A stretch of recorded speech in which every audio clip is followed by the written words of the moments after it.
Did we figure it out? Hey, you guys, I think that we are live on YouTube. I'm Brandi. And I'm Shelby. And we are the people who run Pisces USA to a certain extent. Let me check and make sure we're actually live since this is our very first one. Yep. That's what I was doing now. Perfect.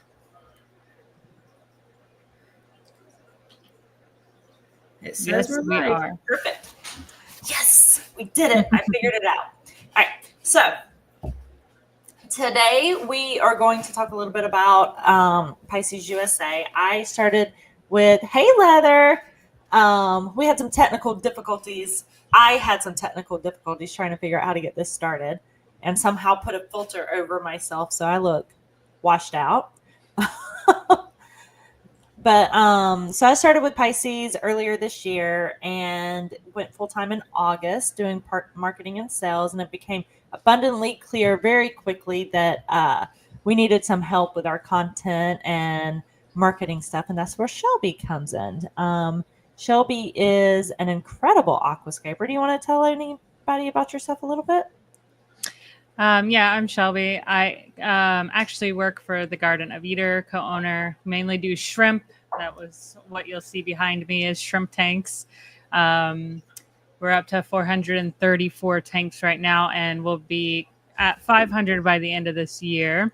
And aquascaping is my passion. That's what we enjoy the most. Like this was like our hobby and now it's become our business. So then we had to choose something else that wasn't our business, and aquascaping just caught both of our attentions, and just enjoy it so much, just creating nature in a tank. And I love the thrill of it and the competitions we get to do at some of the shows, and it every year is just getting better. My kids are also involved in it, and we do it at like the Florida State Fair, which is coming up soon. And so it's just fun to be able to involve everybody and get a little bit of nature and get other people into the hobby when they see these at the Florida State Fair. I cannot tell you how many kids just at the last Aquashella were coming up to me saying that they were going to be in the Florida State Fair and doing the aquascaping kind of was like, no way, like what a small world. And I forgot that we were in Florida. And I was like, oh, that makes sense. You guys aren't far. You only got like a 3-hour drive, and then you can enjoy the state fair because you do get tickets too when you enter it. So then it's like a win-win for kids, you know, enjoy doing a little fish tank. How and big then is that? The fair. Like how many aquascapes typically enter? Oh man. Some years has not been as big, but like there's so many categories. So it gets up to like 40 plus tanks. And it's just people's tanks from home. What they do is they just drain it and bring it, and then you fill it up there. And it's really cool, like how many people enter. And like some of the categories don't get as much entries as you want. Like saltwater, there's only one lady who's been there for years. She's been doing fish breeding longer than I've been alive. And she brings in a saltwater tank, and it's so cool to see every year. So does she have corals on it? Huh? Does she keep corals in it? Yeah, there's like a few. It's not like a huge coral tank. Yeah. I don't know how they would do with transportation. I feel like they would probably. That's my thought process. I'm mainly saltwater, so the idea of like draining my tank with my corals in it is probably not as easy. No, I think they would be really sensitive, especially some of those like bubble corals too. Like I feel like those would not do well. Like the zoanthus or something would be stronger probably, but probably I know a little saltwater, but I fail at it every time. So you'll have to be my shining light with that, you and Harley. Well, between the two of us, I think we've got it all covered, right? Yeah. You have all the fresh water and teaching me that, and I can teach you the saltwater stuff. Yep. So on my end, I've actually been a teacher for most of my life. I taught science teachers for almost 2 decades. So I think my first fish tank, I was like 4, but I understand how having something like a fish tank and all the science that's involved with that impacted my desire to move more into science fields. And so my dissertation was actually on how science hobbies impact science identity. And because through that, I got more involved on like really enmeshed and immersed in the hobby side and the community side of it, and had a career change. So it was a bit unexpected for me. So anytime that we can get people engaging in the hobby, and especially like you were talking about with the kids, like that gets me so incredibly excited because, well, yes, I want to sell stuff for our company. I want our company to do well. I also like the fact that our company can um, push these science ideas to kids to get them interested and more critically thinking along those lines. Yep. Your the Pisces shows that people can do natural tanks, and that's a big thing when you're younger. Is so many people just automatically revert to fake plants, the rainbow gravel, and put a goldfish in a 10-gallon tank kind of thing. You know, like that's what we grew up on, and it's so cool how nowadays we're seeing kids come. They're asking for natural looking substrate for wood and plants to make like an actual environment for your fish. So it's cool to see that shift change from like the 90s to now the 2000s, and like just kids understanding. They're not just owning a fish because it looks cool. They're understanding how the environment is for them, which in the long run will be better for kids to understand how to take care of our environment. Like my children already ask, like we do like a national cleanup day every year, and Mm-hmm. then now they're just asking all the time. They'll be like, "Oh, can we go pick up that trash?" And I'm like, "Yeah, but let's go clean it up." And it's definitely going to help out our future. Just one tank at a time is how fast this will change everybody's view. Yeah, I'm sure like that civic minded component is not something we normally think about either. So Yeah. um, I like pointing that out. I think today we're going to talk about some of the behind the scenes stuff that we've got going on. If we have time, we might get to some aquascaping tips. And just, I think we already touched on it a little bit, but our desire to build a community. If you're watching, I know this is probably our first video. We did not do a whole lot of advertising because we weren't. I wasn't sure how I was going to do this technically. But please like the video and ask us any questions in the comments as we're going. All right. So our first thing that I have is things that's happening at Pisces. So um, I want to go ahead and jump to our exciting news, which is that Flip Aquatics is starting to carry our products. I think Leather was in the chat. Not sure if she still is, but she was in the chat. She is the marketing manager, marketing director for Flip Aquatics, and I think they got in their first order today.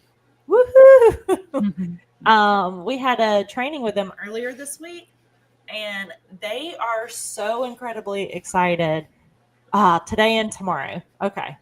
They are so incredibly excited to get our products. I know when me and Sadie got done with the training, we called each other and we're like, oh man, it feels so good to have people just be so excited to carry rocks and sticks. Like it seems like such like whenever I tell people I sell rocks, like it seems like such a silly thing, but we definitely go above and beyond to make sure that we have special rocks and special aquascapes, like you were saying, Shelby, so that we Mhm. can provide an actual natural environment for the fish so that way it most replicates their natural home, because all animals are going to do better if all their needs are being met.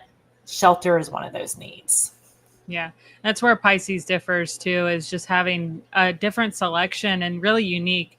Like that's what drawn me to Pisces is like the unique sands and the iwagami style, and it's like easy for you just to like set up a tank. You don't need any skill with it either, and it's just exciting that it's all different. That's where you're gonna get the most attention.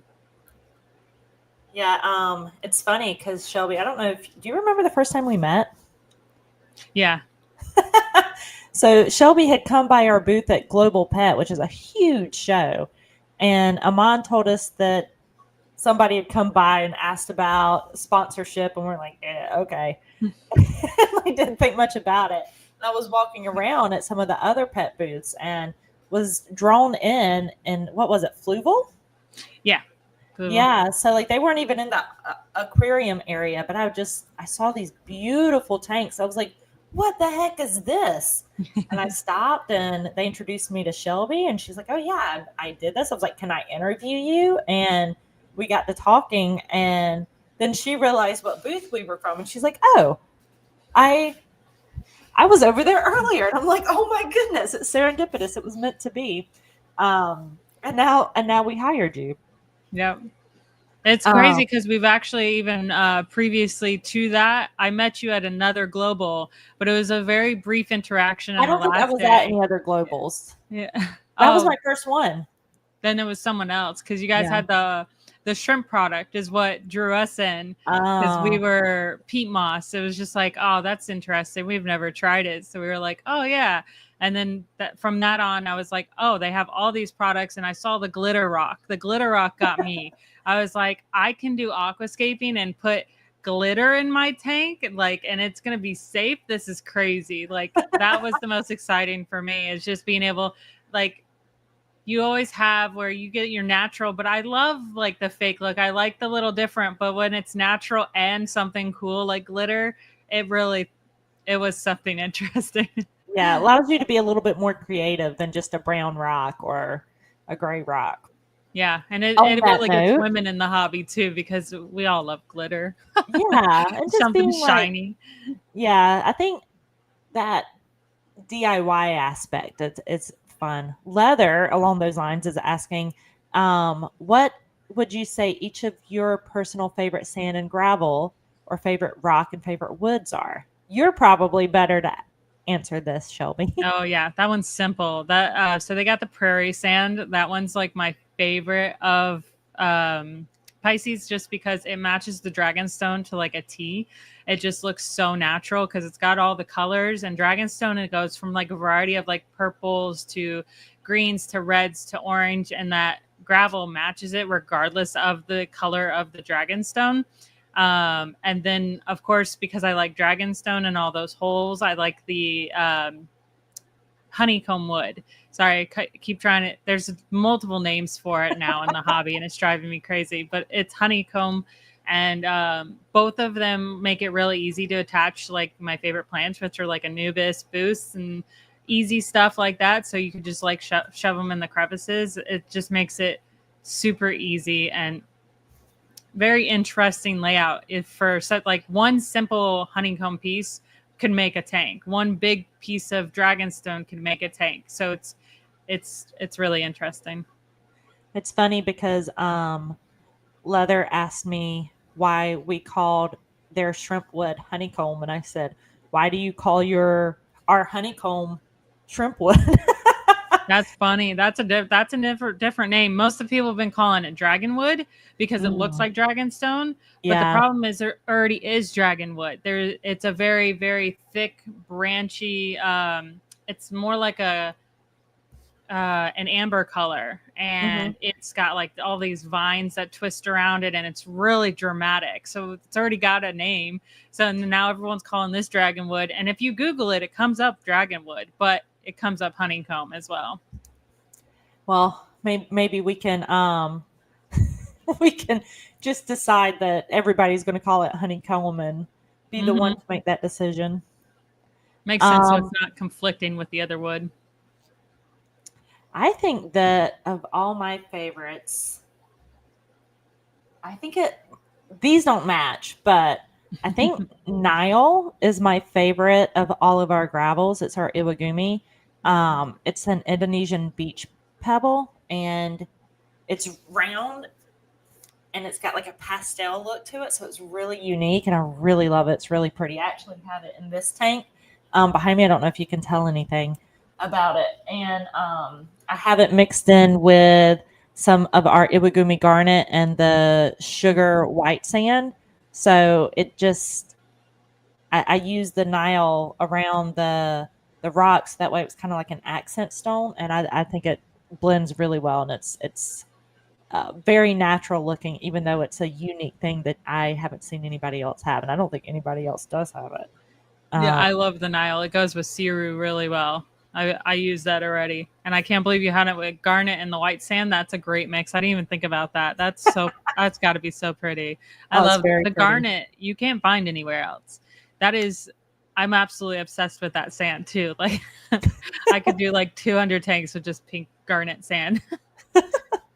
I think my favorite stone is probably the rose glitter, and like I actually like doing it in a dark water tank. You can't see the glitter as much, but it like I feel like a lot of times in dark water, the rock striations and stuff kind of get lost. But the way that the light hits on the glitter rock and makes it sparkle and bounce back at you, you can see like the variety in it, and I think that's really really pretty. Yeah, that's cool. Um, So we do have some new products that we're coming out with too. We have our quartz reef rock, which to stick with our glitter thing, It's um, beautiful. it's got inclusions of glitter or not glitter quartz in it, and so it shines and sparkles. And I think I would guess like about 40% of it has quartz embedded somewhere in it. So it's a calcium carbonate. It's going to raise the pH like a reef rock should, but it's mined, and where the deposits are, quartz also exists. So it's absolutely gorgeous. And with me being the saltwater person, I'm really excited to be carrying some more saltwater stuff. Yeah, I would probably. I want to set up a smaller P&W tank with that rock. That would be incredible because I really want one saltwater tank to just say like, yeah, I do saltwater. I think I'm gonna have someone just set it up for me, and then I just do water changes on it. Like I'll pick out the ones I want, and then someone needs to help me place them. And then I love that rock because it's got that glitter component to it, and it's just that crystal. Like there's so many women that love crystals too, so that helps. I had one time put quartz in my tank, and that was a really cool layout for a long time. Oh, we can use that rock for my macroalgae tank. Yeah, I have a Yeah. macroalgae tank right there, and it's so pretty. And Yep, like, that's I'm clearing up room on our countertop for him to have one on the the counter. good idea, Grant. I approve. Um, so one of the other things that happened recently coming out of Aquashella was Ashley did like this huge aquascaping thing. Yep. Did you see that, Shelby? Yes. Yeah, I definitely watched that video. It's with Paul Carifo and did his 125-gallon tank, I believe, which was really cool because she incorporated so many of your products, and then she like left. I love when someone uses aquarium decor and makes it natural because it still gives that really cool feel of like a balance between, well, I can't really have that in my tank, but I do want to make it look like an underwater world. So it was really neat how she did that, and now she's excited. She's making YouTube videos, and it's really cool to see someone like get that motivation and that drive, especially for and that passion she has for aquascaping. Yeah, it's so funny because she came up to us, and we've done some stuff with Ashley in the past. She's competed in some of the aquascaping competitions we've done, Yep. and she's pretty talented. But I guess she just walked straight up to him, and I didn't know who he was because again, I'm not on the freshwater side. But she came up to us and she's like, "Oh, I just walked up to Paul. Is that his name?" Yeah. Terrible. And we're like, "Cool." And she's like, "You don't understand." And I was like, "Obviously." I was like, "Explain." She's like, "He has like 3 million subscribers." I was like, "Oh, that's a big deal." And I Yeah. guess she just walked straight up to him, and she's like, "Hey, I want to aquascape your tank." And he's like, "Okay." Yeah. I'm like, ballsy of her, and it like worked Right. out well. And she came and asked us if we could give her some stuff. We're like, sure. So we handed off what we could, because I think we've sold out of a lot of stuff by the Oh time. yeah. Yeah. Um, And yeah, that's we what she did with like smaller items. Like that's how incredible it could be. Just like even scraps can make a tank look that great. yeah, like she did not have the pick of the litter, that's for sure. Yeah. And she went in there, and I think it took her what, like 24 hours. Like, Yeah, she was there for like a whole 2 days, and I think scaping for a full 24 hours. yeah, and she also made like a little tank for him. Little shrimp tank. Yeah, a little shrimp tank, and I think he was actually really blown away. Yeah. I definitely did not anticipate that it was going to be as beautiful as how it turned out, because I was like, yeah, this is what we have left. Yeah. Do your best. It's crazy what you can like. That's what I really love about aquascaping is that you can see it's just a pile of wood or sticks and rocks, and then you can make something so beautiful out of it. And it doesn't need to be overcomplicated. You don't have to have all this technical skill to do aquascaping. You just have to have some sort of direction and that you want to go and like, oh, this is what I want it to look like, and then just play around with it. Like it just takes some time. And yeah, I actually met her at one of the shows, and I was competing against her. That's how I met Ashley. Was a few years ago at one of your shows that you guys were sponsoring, and I had won that show. And she came up and she was like, "Oh, you did so good." And I was like, "Oh, I loved your tank." Like I didn't realize I was even scaping against her. I was so busy. Like I'm usually running back between a booth and scaping. So, and then after it, I like went to her tank. She did an incredible job. She put a background on it. It was like I thought I was going to lose to it, and she did really great. And that we've been friends ever since. Yeah, she's certainly talented. Yeah.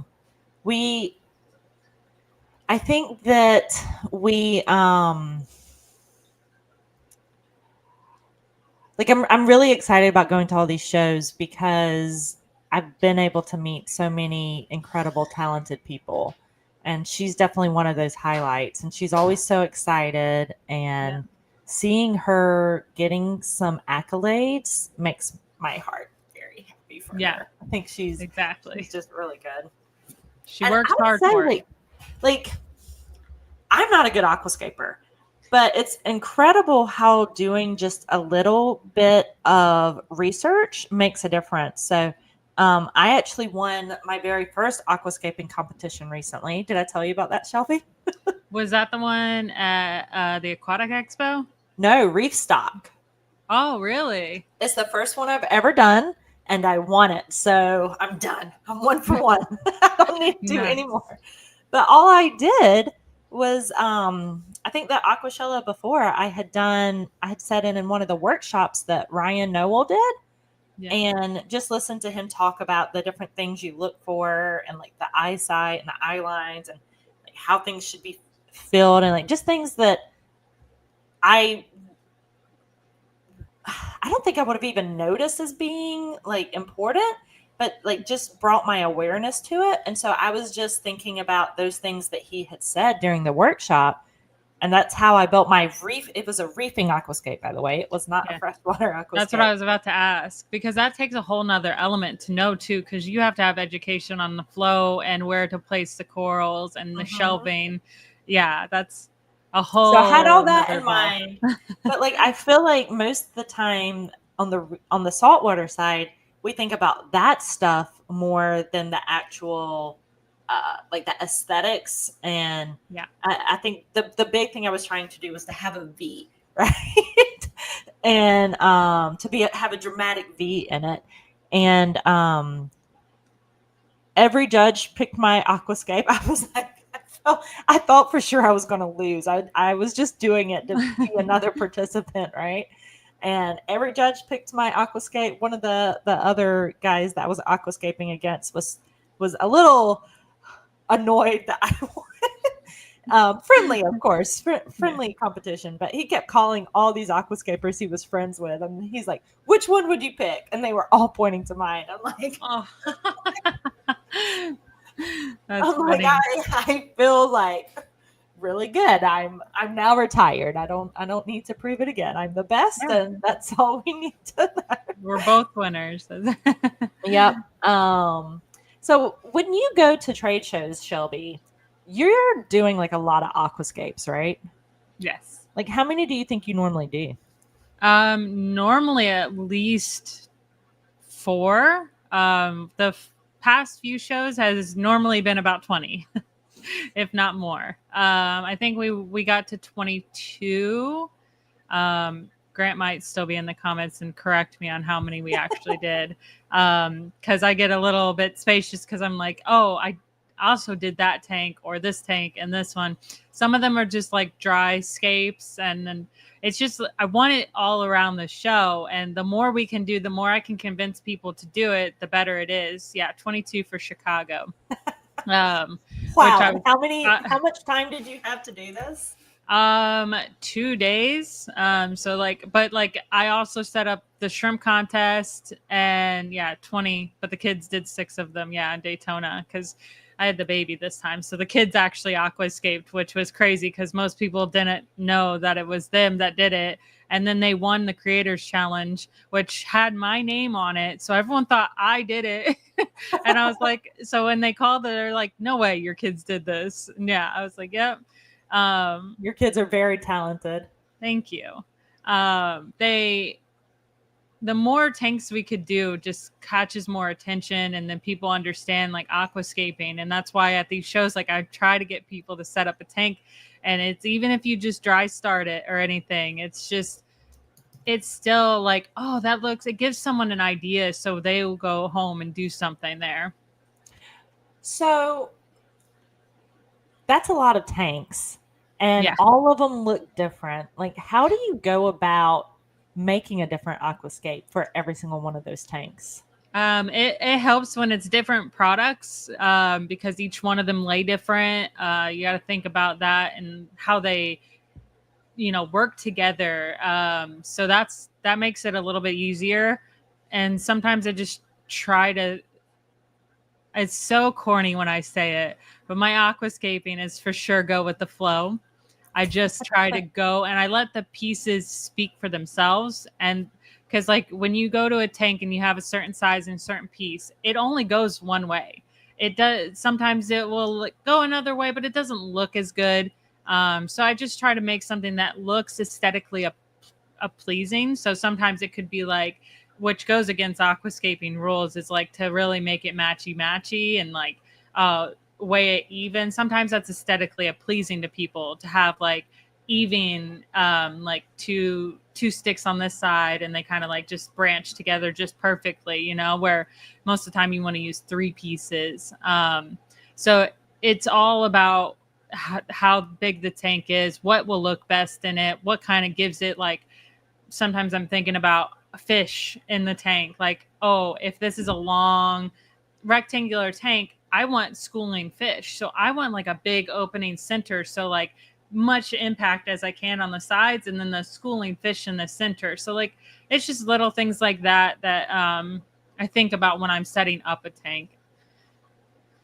Do you like do any planning beforehand, or do you just No, you most get of the there time and I you don't come even up know. with it? Yeah. So there is some tanks in the show, like especially if they're fully planted, filled with water. Those are some of the ones that like Fluval will send me a tank. I get to do those at home. Usually I take a few days to like do really nice tanks because that goes to charity. So I like to think and take time on those tanks. And if I could, but the majority of them are on the spot. This is what you got to work with, figure it out. And I'm like, okay. So those ones are fun to me because it's just like it challenges you creatively. Like if you were to do a painting contest, like obviously I can make a bigger, better painting at home and take my time on it. But some of your best creative work is like in the heat of the moment because you're not overthinking it. You're just doing. So if you were to give, because this is not my forte, even though I'm 100% a winner, never lost a competition. Don't ask about the numbers. If you were to give someone who's just wanting to get started in the aquascaping sport, because I've seen you guys running around and being crazy, like it's kind of a sport. Yeah. What kind of tip would you give them to start out? The the best tip I could give someone starting aquascaping would be to do what you enjoy. Don't have to force it. Don't If you want, it's really what you want to do, whether it's like you want a natural feel at home or competition wise. If it's competition, you need to study up on what like there is and what they're looking for, because there is rules and guides. But in just Could you basic give an aquascaping, example of any of the rules? huh? Could you give an example of any of the rules? So there is a lot to do with aquascaping, but like certain tanks, like dioramas, they have to be really specific. So it's a really hard thing to go with a diorama, which is an all rockscape kind of looking, like trying to make mountains or something. You have to fill up the tank a lot with rock and make it more impactful and depth, where like naturescapes could be a little bit easier if you were to do a competition. So like more wood and plants, because it's a lot easier to do something with depth and make it look more natural. Very So really, if you were to go into your first aquascaping competition, I would say try to do more of a natural scape, which is just mainly wood as your centerpiece and obviously focal points. So you'll have like, and you never want it like dead center. Like that's a big thing. No, in aquascaping is to have like a centered scape, which So I that might be a common gravitate. mistake. Yeah, I gravitate towards center scapes. Like I like to have like that center, but it's not very liked in the aquascaping world. Doesn't earn a lot of points, huh? Yeah, no. And I've done them multiple times and people enjoy them. But when you really think about it and you do an off centered scape and you have a viewpoint and you make it look deeper than what it is, it really does make people look a little bit longer than it would for like my scapes that I've done where it's like just dead center and like roots and stuff. They're just like, okay, that's cool, but like you'll look longer at one that has a perspective, because then you're like, well, I don't see this and this and this. So it draws your eyes to different things in the aquascape. Right. Well, I think that covered all the topics that I had. One thing.